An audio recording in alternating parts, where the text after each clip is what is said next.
Impact zone എന്ന് പറയും. ആ ഒരു ഏരിയയിൽ നമ്മൾ ആരും പോകില്ല. അങ്ങനെ പോയി കഴിഞ്ഞാൽ എങ്ങാനും അത് പൊട്ടിയിട്ട് ആളുടെ മേത്ത് അടിച്ചു കഴിഞ്ഞ് കഴിഞ്ഞാൽ ആളെന്തായാലും മരിച്ചു പോകും. അപ്പോൾ ഇങ്ങനെ വലിച്ചു നിൽക്കുന്ന സമയത്ത് ആരും ആ സൈഡിൽ പോകാൻ പാടില്ല. ഷിപ്പിലത്തെ എല്ലാ ഓപ്പറേഷനും ക്രിട്ടിക്കലാണെന്ന് പറയാനുള്ള മെയിൻ കാരണം ഇങ്ങനെയാണ്. 250ഓളം വലിപ്പമുള്ള നമ്മുടെ ഷിപ്പ് ഇന്ന് പോർട്ടിലേക്ക് എത്താൻ പോകണം. അപ്പോൾ ഇത്രയും വലിയൊരു ഷിപ്പ് എങ്ങനെ പോർട്ടിലേക്ക് കയറുന്നത് എന്ന് നിങ്ങൾക്ക് കാണണ്ടേ. ഇപ്പോൾ ഇവിടെ കുറച്ച് പേരെ നിങ്ങൾക്ക് കാണാൻ വേണ്ടി പറ്റും. ഇപ്പോൾ നമ്മുടെ പോർട്ടിലേക്ക് ഷിപ്പ് എത്തുന്നതിൻ്റെ ഫസ്റ്റ് സ്റ്റേജ് എന്ന് പറയുന്നത് ഷിപ്പിലേക്ക് പൈലറ്റ് പറഞ്ഞിട്ട് ഒരാൾ വരും. ആളാണ് പോർട്ടിലേക്ക് ഷിപ്പിനെ നാവിഗേറ്റ് ചെയ്ത് കൊണ്ടുപോവുക. അപ്പോൾ ആൾ വേറെ ഒരു ബോട്ടിലാണ് വരിക. ആ ബോട്ടിൽ വരുന്ന പൈലറ്റിനെ ഷിപ്പിലേക്ക് എടുക്കാൻ വേണ്ട ലാഡറും കാര്യങ്ങളെല്ലാം ചെയ്യുന്നതാണ് നിങ്ങളിപ്പോൾ കാണുന്നത്. അത് നോർമലി ഡെക്കിലത്തെ ആളുകളാണ് ചെയ്യുക. ഫിറ്റർ, OS, AB അവരൊക്കെ കൂടിയിട്ടാണ് പൈലറ്റ് ലാഡർ അറേഞ്ച് ചെയ്യുക. അതാ കാണുന്നതാണ് പോർട്ട്. നിങ്ങളിപ്പോൾ കാണുന്ന ഷിപ്പിന് സൈഡിലുള്ള ചെറിയൊരു ബോട്ടിനെയാണ് ടഗ് എന്ന് പറയുന്നത്. ഈ ടഗ് എന്തിനാന്ന് വെച്ച് കഴിഞ്ഞാൽ നമ്മുടെ ഷിപ്പിന് സൈഡിലേക്ക് മൂവ് ചെയ്യാൻ വേണ്ടി പറ്റില്ല. നേരെ മുന്നിലേക്ക് പോകും, അല്ലാന്നുണ്ടെങ്കിൽ ബാക്കിലേക്ക് വരും. അല്ലാതെ സൈഡിലേക്ക് ലെഫ്റ്റിക്കോ റൈറ്റിലേക്കോ പോകാൻ വേണ്ടി പറ്റില്ല. അപ്പോൾ അങ്ങനെ ഷിപ്പിനെ പോർട്ടിലേക്ക് കറക്റ്റ് പൊസിഷൻ ചെയ്ത് നിർത്തണം എന്നുണ്ടെങ്കിൽ ലെഫ്റ്റിക്കും റൈറ്റിക്കും മൂവ് ചെയ്യേണ്ടി വരും. അങ്ങനെ ഷിപ്പിനെ വലിച്ച് ഇങ്ങോട്ട് വരുത്താനോ അല്ലാന്നുണ്ടെങ്കിൽ തള്ളി അങ്ങോട്ട് കയറ്റാനോ യൂസ് ചെയ്യാൻ വേണ്ടിയിട്ടാണ് ടഗിനെ വിളിക്കുന്നത്. ടഗിനെ നമ്മുടെ ഷിപ്പുമായിട്ട് കണക്ട് ചെയ്യാൻ വേണ്ടി ഒരു റോപ്പ് ഉണ്ടാവും, മോറിങ് റോപ്പ് എന്ന് പറയും. അപ്പോൾ നിങ്ങൾക്കിതിൽ കാണാൻ വേണ്ടി പറ്റും, ഷിപ്പിൽ നിന്നൊരു കയറ് ടഗിലേക്ക് പോയിട്ടുണ്ട്. ഇവിടുന്ന് ആ കയറ് വെച്ചിട്ട് ടഗ് കെട്ടിയിട്ടുണ്ടായിരിക്കും. ടഗിൽ ഒരു മോറിങ് വിഞ്ച് എന്ന് പറയുന്നുണ്ടായിരിക്കും. ഈ കാണുന്ന കയറാണ് ടഗുമായിട്ട് കണക്ട് ചെയ്തിട്ടുണ്ടായിരിക്കുക. വലിക്കേണ്ട സമയത്ത് അത് അവർ ടൈറ്റ് ചെയ്യും. അപ്പോൾ ടൈറ്റ് ചെയ്ത് കഴിഞ്ഞാൽ ഷിപ്പ് അങ്ങോട്ട് നീങ്ങിപ്പോവും. അതല്ലാത്ത സമയത്ത് ടഗിൻ്റെ ഫ്രണ്ടിലുള്ള റബ്ബറിൻ്റെ പാക്കിങ് കണ്ടില്ലേ, അത് വെച്ചിട്ട് നമ്മുടെ ഷിപ്പിനെ തള്ളും. എന്നിട്ട് പോർട്ടിലോട് അടുപ്പിച്ച് വെക്കും. ഈ രണ്ട് ഓപ്പറേഷന് വേണ്ടിയിട്ടാണ് ടഗ് വരുന്നത്. ഈ ടഗിനെ മാനേജ് ചെയ്യാൻ വേണ്ടിയിട്ടും കൂടിയാണ് നമ്മുടെ ഷിപ്പിലേക്ക് അതിന് മുന്നേ പൈലറ്റ് കയറി വരുന്നത്. ഈ പൈലറ്റും ടഗിലത്തെ ഓപ്പറേറ്ററും കൂടിയിട്ടാണ് കമ്മ്യൂണിക്കേഷൻ എല്ലാം ചെയ്യുക. അല്ലാതെ ഷിപ്പ് സ്റ്റാഫൊന്നും ഇതിൽ ഇൻ്റർഫെയർ ചെയ്യില്ല. അവർക്ക് വേണ്ട കാര്യങ്ങളെല്ലാം ചെയ്തു കൊടുക്കുക, അസിസ്റ്റ് ചെയ്യുക എന്ന് മാത്രമാണ് നമ്മൾ ചെയ്യുന്നുള്ളൂ. ബാക്കി എല്ലാ ഓപ്പറേഷൻസും പൈലറ്റും അതുപോലെ ഈ ടഗിലത്തെ ആളുകളുമാണ് കൂടുതലായിട്ട് ചെയ്യുക. നമ്മുടെ ഷിപ്പിൽ ബൗത്രസ്റ്റർ ഇല്ല. ബൗത്രസ്റ്റർ ഉള്ള ഷിപ്പിൽ ഈ ടഗിൻ്റെ ആവശ്യമില്ല. അതിനൊരു സെപ്പറേറ്റ് പ്രൊപ്പല്ലർ ഉണ്ടായിരിക്കും. ആ പ്രൊപ്പല്ലർ യൂസ് ചെയ്തിട്ട് ഷിപ്പിനെ രണ്ട് സൈഡിലേക്ക് മൂവ് ചെയ്യാൻ വേണ്ടി പറ്റും. നമ്മുടെ ഷിപ്പിൽ അതില്ലാത്തതുകൊണ്ട് തന്നെ നമുക്ക് ഈ ടഗ് ഇല്ലാണ്ട് പോർട്ടിലേക്ക് വരാനോ പോർട്ടിൽ നിന്ന് പോകാനോ പറ്റില്ല. ഇപ്പം നമ്മുടെ ഷിപ്പിൽ 2 ടഗാണുള്ളത്. അതിന് സെപ്പറേറ്റ് പൊസിഷൻ ഉണ്ട്. ആ പൊസിഷനിൽ മാത്രമാണ് ടഗ് വന്ന് നിൽക്കുള്ളൂ. അപ്പം ഇതാ കാണുന്നതാണ് പോർട്ട്. അതിലേക്കാണ് നമുക്ക് എത്തേണ്ടത്. ഇപ്പം നിങ്ങൾ കാണുന്നത് ഷിപ്പിൻ്റെ സ്റ്റിയറിംഗ് ഗിയർ വെച്ചിട്ട് ഷിപ്പ് തിരിയുന്നതാണ്. ഇങ്ങനെ തിരിയാൻ വേണ്ടി പറ്റുള്ളൂ. ഇത്രയും ടേണിംഗ് റേഡിയസ് ആണ് ഷിപ്പിനുള്ളത്. ഇനി ഏകദേശം ഷിപ്പിൻ്റെ സ്റ്റിയറിംഗ് ഗിയർ യൂസ് ചെയ്യൽ കഴിഞ്ഞാൽ പിന്നെയുള്ള മൂവ്മെൻറ്റിനെല്ലാം നമ്മൾ ടഗാണ് യൂസ് ചെയ്യുക. അപ്പോൾ ടഗിൻ്റെ ഓപ്പറേറ്റർ ടഗ് ഓപ്പറേറ്റ് ചെയ്യാൻ തുടങ്ങിയിട്ടുണ്ട്. ടഗിന് പതുക്കെ ബാക്കിലോട്ട് വന്നിട്ട് ഷിപ്പിനെ ഒരു സൈഡിലേക്ക് വലിക്കാൻ തുടങ്ങും. ഇപ്പോൾ ടഗും ഷിപ്പുമായിട്ട് ഒരു റോപ്പ് വെച്ച് കണക്ട് ചെയ്തിട്ടുണ്ട്. അതിനെ മോറിംഗ് റോപ്പ് എന്ന് പറയും. അത് വെച്ച് കണക്ട് ചെയ്തിട്ട് ഇനി ടഗ് ബാക്കിലോട്ട് മൂവ് ചെയ്ത് കഴിഞ്ഞാൽ ഷിപ്പിനെ അങ്ങനെ വലിച്ചിട്ട് ആ സൈഡിലേക്ക് കൊണ്ടുപോകും. ഇത് എന്തിനാന്ന് വെച്ച് കഴിഞ്ഞാൽ കറക്റ്റ് ഷിപ്പിനെ പൊസിഷൻ ചെയ്യാൻ വേണ്ടിയിട്ടാണ് ഇങ്ങനെ ചെയ്യുന്നത്. ഇപ്പോൾ നിങ്ങൾക്ക് കാണാൻ വേണ്ടി പറ്റുമോ, കയറ് ടൈറ്റായി കഴിഞ്ഞാൽ ഷിപ്പ് ടഗിൻ്റെ ഡയറക്ഷനിൽ അങ്ങോട്ട് മൂവ് ആവും. ഇങ്ങനെയുള്ള മോഷന് വേണ്ടിയിട്ടാണ് ഈ ടഗിനെ മെയിനായിട്ട് നമ്മുടെ ഷിപ്പ് വിളിക്കുന്നത് പോർട്ടിലേക്ക് എത്തുന്ന സമയത്ത്.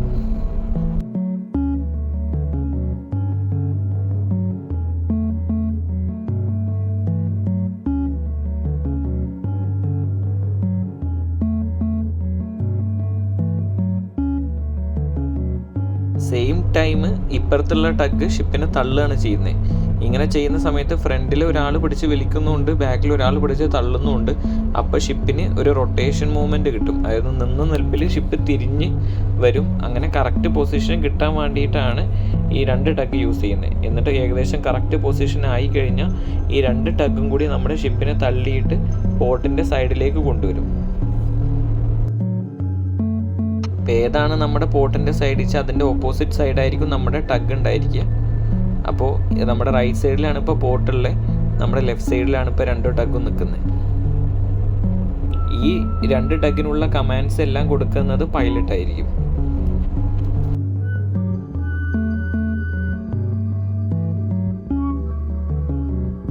അപ്പോൾ ഇതുവരെ ഈ ടഗ് നമ്മളെ ഷിപ്പിനെ തള്ളിയിട്ട് ഒരു സൈഡിലേക്ക് കൊണ്ടുവരികയായിരുന്നു. ഇപ്പോൾ ഏകദേശം ഷിപ്പ് കറക്റ്റ് പൊസിഷനിലായി കഴിഞ്ഞു. ഇനി ഈ ടഗ് എന്താ ചെയ്യാന്ന് വെച്ച് കഴിഞ്ഞാൽ നമ്മുടെ ഷിപ്പിനെ 2 ടഗും കൂടി അപ്പുറത്തുനിന്ന് വലിച്ചിട്ട് പോർട്ടിൻ്റെ ഏകദേശം ആ സൈഡിൽ നിന്ന് കുറച്ച് ഡിസ്റ്റൻസ് കീപ്പ് ചെയ്യും.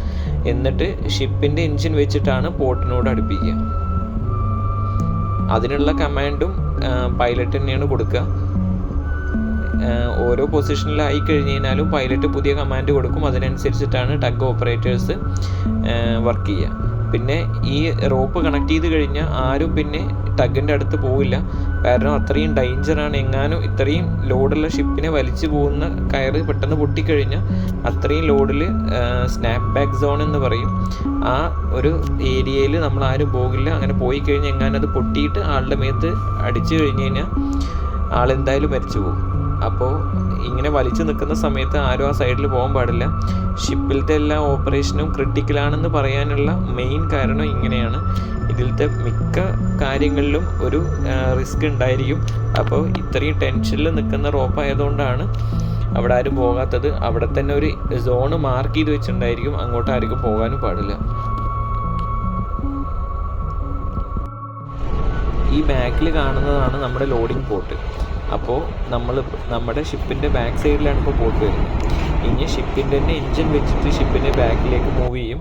അങ്ങനെ മൂവ് ചെയ്തിട്ട് ഏകദേശം കറക്റ്റ് പൊസിഷനിൽ കൊടുന്ന് വെച്ചിട്ട് ടഗിനെ ലെഫ്റ്റ് സൈഡിലുള്ള 2 ടഗിനെ വെച്ചിട്ട് നമ്മൾ ഷിപ്പിനെ പുഷ് ചെയ്തിട്ട് പോർട്ടിനോട് അടുപ്പിക്കുക ചെയ്യാം. ഇപ്പോൾ നമ്മൾ ബാക്കിലോട്ട് വന്നു. ഇപ്പോൾ നമ്മുടെ റൈറ്റ് സൈഡിൽ പോർട്ടും ലെഫ്റ്റ് സൈഡിൽ ടഗുമാണ് വരുന്നത്. ഇനി ഷിപ്പിൻ്റെ എൻജിനെ വെച്ചിട്ട് ഷിപ്പിനെ ബാക്കിലോട്ട് മൂവ് ചെയ്തിട്ട് പോർട്ടിൻ്റെ ഏകദേശം കറക്റ്റ് പൊസിഷനിൽ എത്തുന്ന സമയത്ത് എൻജിൻ സ്റ്റോപ്പ് ചെയ്യും. എന്നിട്ട് ലെഫ്റ്റിലുള്ള 2 ടഗിനെ വെച്ചിട്ട് ഷിപ്പിനെ തള്ളിയിട്ട് പോർട്ടിനോട് അടുപ്പിക്കും. ഇപ്പോൾ നിങ്ങൾക്ക് ഫോർവേഡിൽ, അതായത് മുന്നിലേനായിട്ട് കുറച്ച് പേര് നിൽക്കുന്നത് കാണാം. അതുപോലെ ബാക്കിലേനായിട്ടും 2-3-4 പേര് നിൽക്കുന്നത് കാണാം. അവരെന്തിനാണ് അവിടെ നിൽക്കുന്നതെന്ന് വെച്ച് കഴിഞ്ഞാൽ ഷിപ്പ് ഒരു തവണ പോർട്ടിനോട് അടുപ്പിച്ച് കഴിഞ്ഞ് കഴിഞ്ഞാൽ മോറിംഗ് റോപ്പ് പറഞ്ഞിട്ട് ഒരു കട്ടിയുള്ള നമ്മുടെ വടംവലിക്കൊക്കെ യൂസ് ചെയ്യുന്ന കയറല്ലേ, അതുപോലത്തെ കയറുണ്ടായിരിക്കും. അത് വെച്ചിട്ട് ഷിപ്പിനെ പോർട്ടുമായിട്ട് കെട്ടി വെക്കുകയാണ് ചെയ്യുക. അതിന് മോറിംഗ് ഓപ്പറേഷൻ എന്ന് പറയും. അതിനൊരു സെപ്പറേറ്റ് മെഷീൻ ഉണ്ട്, മോറിംഗ് ബിഞ്ച് എന്ന് പറയുന്ന ഒരു മെഷീൻ ഉണ്ട്. അതിലാണ് ഈ റോപ്പ് ചുറ്റി വെച്ചിട്ടുണ്ടായിരിക്കുക. എന്നിട്ട് സമയമായി കഴിഞ്ഞാൽ ഈ മോറിംഗ് ബെഞ്ചിൽ നിന്നുള്ള റോപ്പ് എടുത്തിട്ട് നമ്മൾ പോർട്ടുമായിട്ട് കണക്ട് ചെയ്തിട്ട് ഷിപ്പിനെ വലിച്ച് കെട്ടി വെക്കുന്നതാണ്. അല്ലാന്നുണ്ടെങ്കിൽ ഈ വേവ്സ് വരുന്ന സമയത്ത്, തിരമാല വരുന്ന സമയത്ത് ഷിപ്പ് അതിനനുസരിച്ചിട്ട് അങ്ങോട്ടും ഇങ്ങോട്ടും മൂവ് ആവും. പിന്നെ നല്ല കാറ്റും ഉണ്ടായിരിക്കും ചില സമയത്ത്. അപ്പോൾ കാറ്റിനനുസരിച്ച് ഷിപ്പ് പോർട്ടിൽ നിന്ന് അകന്നകന്ന് പോകും. അപ്പോൾ അത് പോവാതിരിക്കാൻ വേണ്ടിയിട്ടാണ് ഈ റോപ്പ് യൂസ് ചെയ്തിട്ട് കെട്ടിവെക്കുന്നത്.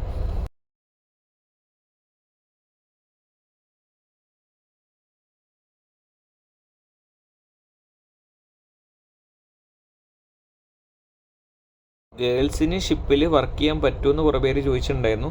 ഇപ്പോൾ ആ വിഞ്ച് ഓപ്പറേറ്റ് ചെയ്യുന്നത് ഒരു ഗേളാണ്. ബാക്കിയുള്ള ആളുകൾ അവിടെ വെയിറ്റ് ചെയ്തുകൊണ്ടിരിക്കുകയാണ് ഷിപ്പ് അടുപ്പിച്ചിട്ട് വരാൻ വേണ്ടിയിട്ട്. ഷിപ്പ് ഒരു തവണ ഏകദേശം പോർട്ടിനോട് അടുത്ത് കഴിഞ്ഞ് കഴിഞ്ഞാൽ പിന്നെ റോപ്പ് പോർട്ടുമായിട്ട് കണക്ട് ചെയ്യും. എന്നിട്ട് വിഞ്ച് ടൈറ്റ് ചെയ്ത് കഴിഞ്ഞാൽ വിഞ്ച് റൊട്ടേറ്റ് ആയിട്ട് അങ്ങനെ റോപ്പ് ടൈറ്റാകുക ചെയ്യുക. റോപ്പ് ടൈറ്റ് ആവുന്നതോടുകൂടി ഷിപ്പ് പോർട്ടിനോട് അടുക്കുകയും ചെയ്യും. ഇപ്പോൾ നമ്മുടെ 2 സൈഡിലുള്ള ടഗ് നമ്മളെ വന്നിട്ട് 2 സൈഡിൽ നിന്ന് പുഷ് ചെയ്യും. എന്നിട്ട് പോർട്ടിനോട് അടുപ്പിച്ച് വെക്കും. ഒരു തവണ പോർട്ടിനോട് അടുപ്പിച്ച് കഴിഞ്ഞ് കഴിഞ്ഞാലാണ് പിന്നെ നമ്മൾ ഈ മോറിംഗ് റോപ്പ് വെച്ചിട്ട് പോർട്ടുമായിട്ട് ടൈ ചെയ്ത് വെക്കുക. ഇപ്പോൾ അവർ പുഷ് ചെയ്യാൻ വേണ്ടിയിട്ടാണ് 2 സൈഡിൽ നിന്ന് വരുന്നത്. 2 സൈഡിൽ നിന്നും അവർ മാക്സിമം ഫോഴ്സ് യൂസ് ചെയ്ത് നമ്മൾ പുഷ് ചെയ്തിട്ട് പോർട്ടിനോട് അടുപ്പിച്ച് വെക്കുക ചെയ്യാം. പോർട്ടിനോട് ഏകദേശം അടുത്ത് കഴിഞ്ഞാൽ അപ്പം തന്നെ അവിടെ 2 സൈഡിലുള്ള സ്റ്റാൻഡ് ബൈ ആയിട്ട് നിൽക്കുന്ന ആളുകൾ റോപ്പ് യൂസ് ചെയ്തിട്ട് ഷിപ്പിനെ പോർട്ടുമായിട്ട് കെട്ടിവെക്കും. ഒരു തവണ കെട്ടിക്കഴിഞ്ഞാൽ പിന്നെ ഈ 2 ടഗും അവരുടെ അടുത്ത് കാസ്റ്റ് ഓഫ് എന്ന് പറയും. കാസ്റ്റ് ഓഫ് എന്ന് പറഞ്ഞു കഴിഞ്ഞാൽ അവർ പോവും, പിന്നെ അവർ വരില്ല. പിന്നെ നമുക്ക് ഇവിടുന്ന് ഡിപ്പാർട്ടാകുന്ന, അതായത് ഇവിടുന്ന് പോർട്ടിൽ നിന്ന് പോകേണ്ട സമയത്ത് അവർ തിരിച്ചു വരും. എന്നിട്ട് നമ്മൾ ഇതേമാതിരി കയറ് കണക്ട് ചെയ്തിട്ട് വലിച്ചിട്ട് പോർട്ടിൽ നിന്ന് കുറച്ച് അങ്ങോട്ട് മാറ്റി കൊണ്ടുപോകും. എന്നിട്ട് നമ്മുടെ തന്നെ ഷിപ്പത്തെ എൻജിൻ വെച്ചിട്ടാണ് നമ്മൾ പിന്നെ പോകുന്നത്. ഇപ്പോൾ 2 സൈഡിൽ നിന്ന് ടഗ് പുഷ് ചെയ്തിട്ട് പോർട്ടിനോട് അടുപ്പിച്ച് കഴിഞ്ഞു. ഇനി അവർ പോർട്ടിൽ ഒരാൾ നിൽപ്പുണ്ടായിരിക്കും. ഇവർക്ക് മെസ്സഞ്ചർ റോപ്പ് ഇട്ട് കൊടുക്കും. ആ മെസ്സഞ്ചർ റോപ്പ് യൂസ് ചെയ്തിട്ടാണ് പോർട്ടുമായിട്ട് കണക്ട് ചെയ്ത് വെക്കുക. അങ്ങനെ കണക്ട് ചെയ്ത് ടൈ ചെയ്ത് വെക്കുന്നത്. ഇപ്പോൾ ആ ഗേൾ എന്ന് പറഞ്ഞ കൊച്ചാണ് ഇപ്പോൾ ആ മോറിംഗ് വിഞ്ച് ഓപ്പറേറ്റ് ചെയ്യുന്നത് അവിടെ നിന്നിട്ട്. എന്നിട്ട് ആ റോപ്പ് കണക്ട് ചെയ്തിട്ട് ടൈ ചെയ്ത് വെക്കും. ടൈ ചെയ്ത് വെച്ച് കഴിഞ്ഞാൽ അവർ ഇടയ്ക്കിടയ്ക്ക് പോയിട്ട് ഇത്ര ഇൻ്റർവെൽ ഉണ്ട്, ആ ഇൻ്റർവെല്ലിൽ പോയിട്ട് അവരതിൻ്റെ ടൈറ്റ്നെസ് ചെക്ക് ചെയ്യും. ടൈറ്റ്നെസ് ചെക്ക് ചെയ്ത് ടൈറ്റ് ചെയ്ത് വെക്കുകയും ചെയ്യും. അപ്പോൾ നമ്മുടെ വീഡിയോ ഇഷ്ടമായി കഴിഞ്ഞ് കഴിഞ്ഞാൽ ലൈക്ക് ചെയ്യുക. നിങ്ങൾക്ക് ഇതുപോലത്തെ വീഡിയോ ഇനിയും വേണമെന്നുണ്ടെന്നുണ്ടെങ്കിൽ നമ്മുടെ ചാനൽ സബ്സ്ക്രൈബ് ചെയ്യുക. അപ്പോൾ നമുക്ക് അടുത്തൊരു വീഡിയോ ആയിട്ട് വീണ്ടും കാണാം. Okay, by.